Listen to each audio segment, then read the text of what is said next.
getting revenge for her best friend and presumed lover that she feels like was wrongfully murdered, and you choose this moment to make her a lost soul that went down the wrong path? Are you kidding me? Where was this sob story and character development then?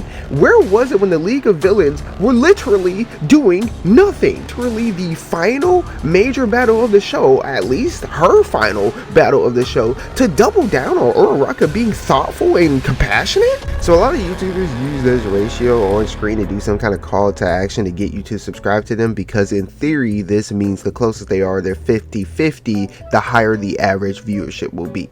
So while a lot of my air quotes co-workers see this ratio as motivation to improve audience retention, to me this ratio means a vast majority of the people that see my videos are unfamiliar with my content. That, along with the like to dislike ratio on my previous video, I realized that making a video going band for band with angry comments are a waste of time. But I'm about to go band for band with angry comments. Nonetheless, I feel obligated to elaborate on the opinion I expressed in that video. So if you're one of the damn near 40 people that violently disagree with me, I just want to say, hear me good, nigga. I'm here to double down. Alright, here's the TLDR to catch those of you that are unaware of. So basically, a lot of people hated this 16-minute video I made about the Toga Uraraka fight. If you haven't seen the fight or My Hero Academia, basically we are 150 plus episodes into the series, and two side characters meet on the battlefield in the middle of essentially a war. We have a hero protagonist and a villain antagonist, and they get into a air quotes fight. During this fight, the protagonist de-escalates by becoming a therapist, for lack of a better word, and the antagonist goes through a try not to cry, which she fails, and gives us her sob story. The fight ends with the hero, Uraraka, and the antagonist, Toga, laughing and hugging on the ground. In the video, I joke about the fight and make it very clear that I was disappointed with said fight, and I found the conclusion of the altercation rather silly and unserious. So, the first wave of comments said in a few different ways that I completely missed the point of the fight. And this is where we have an immediate misunderstanding, because I do understand the point of the fight. I just don't like it. And to be honest, I don't think Toga has enough meaningful screen time for me to really care. But according to the comments, the point of this fight is some form of understanding and rehabilitating villains, for lack of a better word. My Hero showing that villains can be defeated without them being beat half to death, and some form of violence breeds more violence, and that whole monk spiel. Now, there's a lot of ways that I want to attack this, but I'll choose the three that I can explain the best. So the first being, the video was not about the plot point of the fight or even the main story of My Hero Academia. I said I didn't like the fight and made jokes about it. So I was really confused and off point when the counter argument to me not liking the fight in the video is people taking the moral high ground. And people took the moral high ground despite me saying this. Now, I understand in real life a lot of police and SWAT standoffs go through hours of talking the suspect down, a lot of de-escalating. But you want to know what's the best part about television? The best part about TV? It's not real life. I just watched a sentient orca headbutt a nigga. So I don't want to hear violence isn't the answer right now. Somebody gotta get packed up. Now, the moral behind this fight is cool, but it's irrelevant to the opinion that I stated. I mean, from my perspective, I said this fight sucks and I didn't care for the sentimental stuff. And the fan base said, well, the morals behind the fight are good. I'm gonna end that there because it just talks into a circle. But the second and way more interesting way I can attack this is, you're satisfied with that?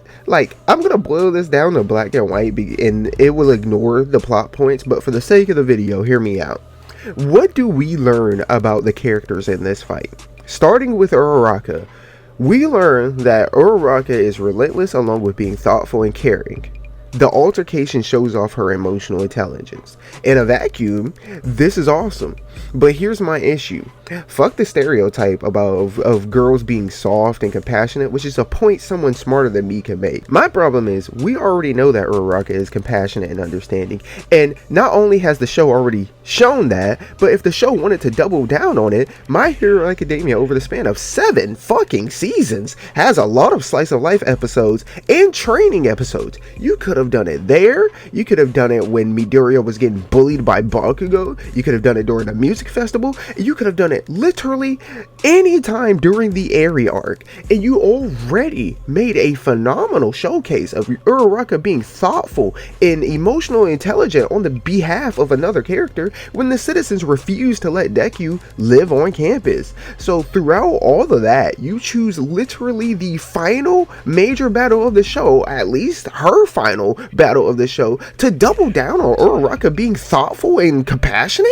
Like, I don't understand how the Uraraka fan club isn't upset about that.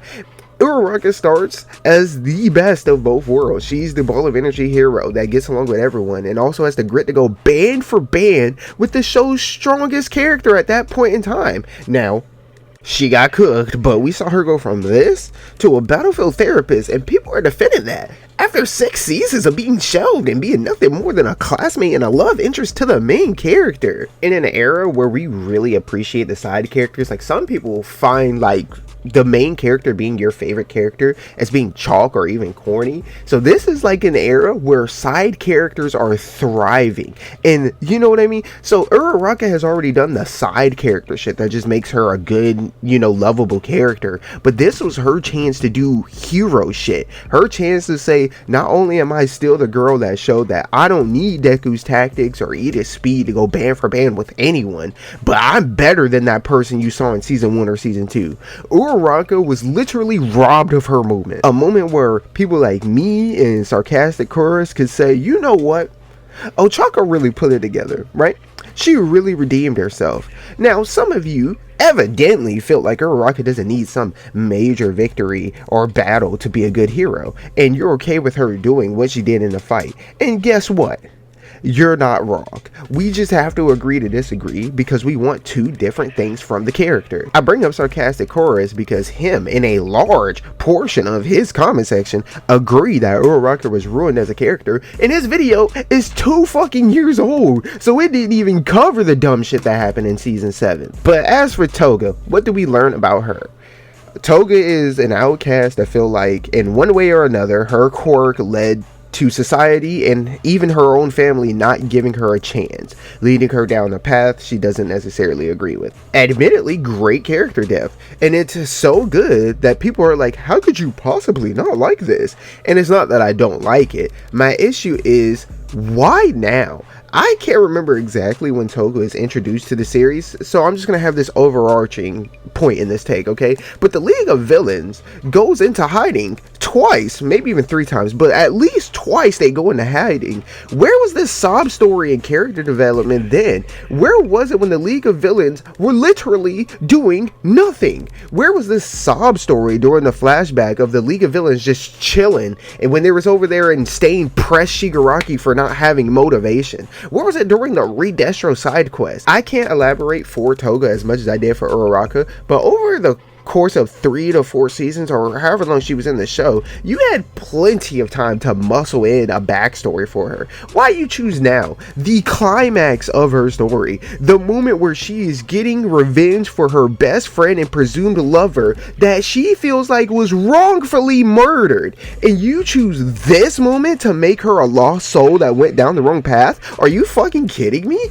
And aside from that, Toga went from a teenage serial killer, a serial killer who the last time we saw in a meaningful episode had a quirk awakening that showed that she will not hesitate to murder multiple people, not only to save herself but the person she loves. So fast forward, this same person that she murdered for is dead, and instead of building on the fact that she feels like society, and more specifically Hawks, crossed an irredeemable line and leading to a lust for revenge, you revert her to a damsel in distress? Or you and I'm the bad guy for thinking that? We're going to ignore that one person said that Toga ain't really a killer like that because the people she killed and stole blood from happens off camera, and the villains she killed in the Redestro arc don't count because they're villains and whatnot. Now, I hate to break it to you, but But if you want to bring IRL conversations into an animated fucking show, guess what? Criminals in real life still have rights. You can't just fucking murder a criminal. He's still a person. Anyways, back to the point. Toga, the copy villain serial killer vampire person, reverted to a damsel in distress. Me personally, I found this frustrating and serious character regression. Character regression covered up by the moral high ground of not wanting to be a gangbanger anymore. Now, if Toga giving up her lust for revenge and the villain life to be saved is enough for you, that's cool. We can just agree to disagree. A third thing I want to bring up is understanding villains over saving villains. I'm all for understanding villains and their motivations. I don't even feel like explaining the benefits of adding death and a motive to your villains, because it should be obvious. But I will say, I'll take some form of understanding a villain all day, every day. But I strongly feel like every villain does not need to, or sometimes even deserve to be saved. At what point are your actions irredeemable? Someone threw shots at JJK, but how can you forgive Mahito for murdering innocent people in your face? It's not My Hero Academia where citizens are dying and being mistreated off camera. This happens on screen in front of your eyes. Spoiler warning, skip 10 seconds starting now. How can you forgive Mahito for killing your friend and classmate in your face? Now, if it's revealed that Mahito has some kind of bad childhood or some good motivation, does that mean he should be saved, right? Where's the Batman conundrum? Depending on which version of Batman you watch, basically Batman refuses to kill, and this leads to endless carnage as Joker refuses rehabilitation. So that means he can do whatever the hell he wants, whatever mischievous, villainous thing he wants, because no matter what happens, he's either A, gonna kill Batman and continue to do villainous shit as he wants, or Batman's gonna beat him up, put him in prison, and he's gonna break out and continue to do villainous things like he wants. So at what point in time do you say everyone cannot be saved? This dude gotta go. At this point in time in the animated show, Shigaraki is literally refusing rehabilitation, and I think he's even taunting Deku for wanting to save him. He damns society, so why the fuck should you try to save him, right? And while I feel like his entire villain story is empty calories, depending on your interpretation and opinion of Shigaraki, he has entered the irredeemable tier. So saving villain things is cool, but a lot of these villains can't be saved, and even more of them don't deserve to be saved.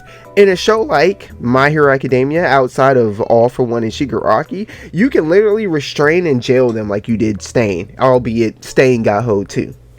Alright, I'm gonna just rapid fire some things. Alright, so one, I'm talking about the animated show. In my 5 hours of My Hero Academia content, and not including this, I have never mentioned or shown a manga panel. That's because I haven't read the fucking manga. My opinions on the show and the videos I make about the show are based on the animated series. So I actually really appreciate and recognize that a lot of people read the manga, and the manga will elaborate on some things and even do it better than the show itself.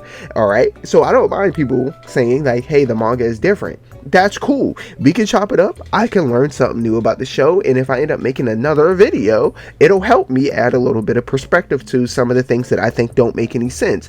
But getting butthurt is saying that my opinion in the video based off the animated show is wrong because of something you saw written and drawn in a manga, for lack of a better word, is fucked. Number 2, like I mentioned earlier in the video, this video was about the fight and how it sucked because it wasn't much of a fight. So if your response to this is the point of the altercation isn't the fight, guess what? You just agree with me. The lack of focus on the combat is why I think the fight sucked. So we all unanimously agree that the Toga or Uraraka altercation was not about the combat, especially because there wasn't much combat. 3, another thing the comments as a collective said is it's not all about fighting. And to be completely honest with you, That's such a fucking cop-out. I mean, obviously, shonen anime or action shows in general, and media in general, isn't all about fighting. But if I want to see straight hand-to-hand combat and fists being thrown, I just watch UFC. It's on every other day, and if it's not on, there's millions of highlights of UFC fights. This sounds hostile, but honestly, it's such a jackass response. Hey, I say, hey, the fight sucks, and the response is, well, it's not all about the fights. What the hell is that? So just like I said, I didn't care for the sentimental stuff. You can say you didn't care for the fighting. That's cool, but just to downplay and disregard the importance of fight is in anime is absurd. And something I keep forgetting to mention is the reason why I get so annoyed with My Hero Academia having shitty fights, well, not shitty fights, but this one in particular, and mostly Shigaraki, is that they animate good fights, dog. There's good fights in the series. All for One versus the Nomu, Endeavor versus the Nomu. Another problem I have is they only animate good fight scenes versus fucking Nomu. Deku versus Shigaraki, albeit every time Deku fights Shigaraki, it is extremely one-sided. So it's like, it's not a thing where it's like they can't animate a good fight, right? The thing is, they just don't do it. But besides that, if I wanted to watch a show without fights or hands being thrown, I'd go rewatch Kotaro Lives Alone, Initial D, or even Durarara. So like 3 phenomenal shows. But dude, it is season 7. We are literally in the middle of the final battle, or what was presumed to be the final battle. The main antagonist has deployed his trump, or one of the main antagonists deployed his trump card and is on a rampage. He has all but incapacitated Endeavor, robbed Hawks of fierce wings. The main protagonist, Deku, just beat the absolute dog shit out of Shigaraki, but the fight reset after Shigaraki gets his powers back, and he's presumably the strongest person in the world, the biggest threat to Japan, right? And then this is literally the climax of the show, the final battle, and you're trying to pull the it's not all about the fighting card. You gotta be kidding me. Alright, the last point I have is arguably my weakest of the video, so I won't like debate this too hard if we get comments, but where's the learning from your mistakes? Dude, Hawks took 10 fucking minutes to kill twice, and that led to him getting half of his body and all of his feathers burned off. And we take this information and apply absolutely nothing. When we find out that Toga has duplicated twice his quirk, the very quirk My Hero Academy, or the Hero Academy, unanimously agreed needed to be stopped by any means possible as quickly as possible, even launching a freaking undercover operation to take him out before there was even a battle to be fought, right? And we see her using it, and we decide, based on one comment, that we need to stall and de-escalate while she has the potential to exponentially duplicate, dog? That doesn't sound silly? That doesn't sound redundant? That doesn't sound weird to anybody? I get called a meathead, violence-loving gooner because I thought Toga did enough to get restrained or even killed on sight?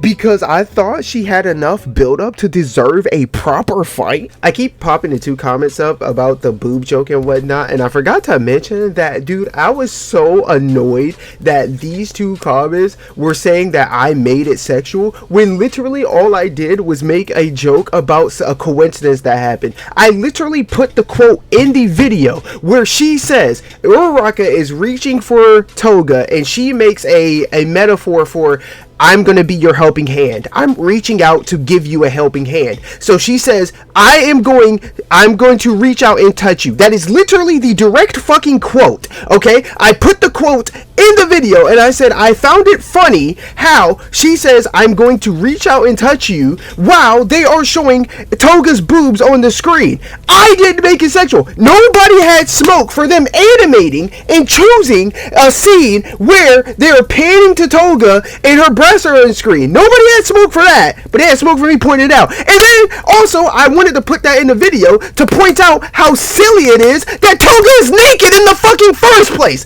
So I'm the weird one for pointing it out, but not the people that put a naked fucking character on the screen in the middle of a goddamn fight. They're panning to Toga, right? And Uraraka says, and I quote, I want to reach out and touch you as Toga's melons are on the screen. I want to reach out to touch you. Anyways, look, you can agree or disagree. I'm honestly okay with different opinions because it adds to my opinion. I learned something new, and I'm not scared to be like, you know what? You right.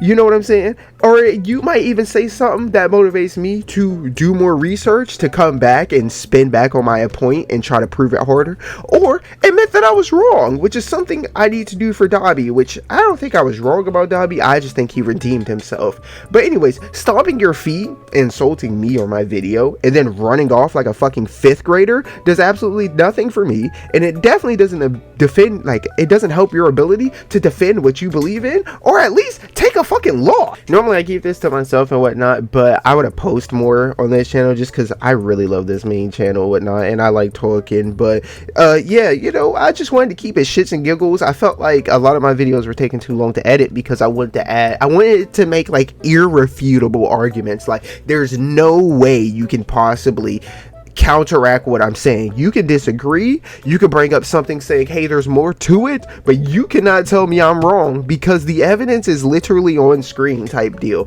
And I was like, you know what, let's take a video to where we don't explain the entire plot of the fucking season, and let's just, you know, let's get some jokes off, right? Let's sprinkle an opinion in there and just have a half-hearted, you know, little fun little joke sesh, you know what I'm saying? And albeit I think the video was funny as hell. I think the video was funny. The problem is people disagreed so hard that they just lost all sense of humor when watching and listening to the video. But it is what it is. I still want to do that review video of My Hero Academia. I'm going to wait for the last season to drop so I can just do like 2 videos. One about the season itself and then one overarching video about My Hero Academia as a complete animated series, right? Because I think, like, I point out some of the weird and dumb shit that happens in the show that I disagree with, but My Hero Academia is genuinely a good show. I actually enjoy the show, otherwise I wouldn't be so passionate about talking about it. Now, obviously, given suspension of disbelief, when you see a video,